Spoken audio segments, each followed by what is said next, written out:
En það þarf að fara að flokka fanga niður, hverjir standa sig, hverjir ekki og gefa þeim smá svona gulrótarkerfi.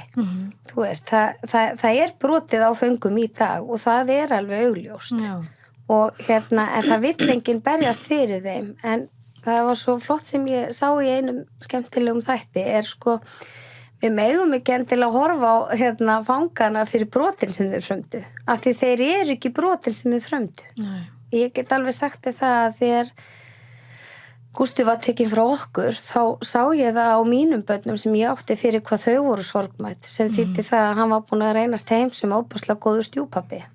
Og svo náttúrulega var yngsti alveg eyðilagður. Og það ennþá daginn dag og grætur ennþá á nóttinni og vill fá pappa sinn. Þannig að það alveg fullt svona... Þetta ekkert, já, þetta svona margþætt, sko. Og svo bara... Svo þarf að vera nóg vinna eins og til dæmis fangelsin þau hafa, þeir sem stjórna fangelsin, þeir hafa leyfi til að leyfa föngum að vinna úti. Já.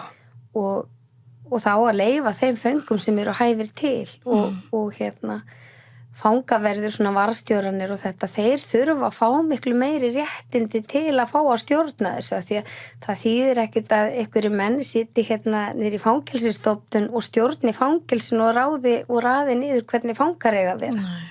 Það gengur bara ekkert upp. Nei. Það þarf að vera varðstjóri sem á vaktinni og fylgist með þeim og kynnist föngunum og það eru þeir sem eiga að fá svolítið völd. Já.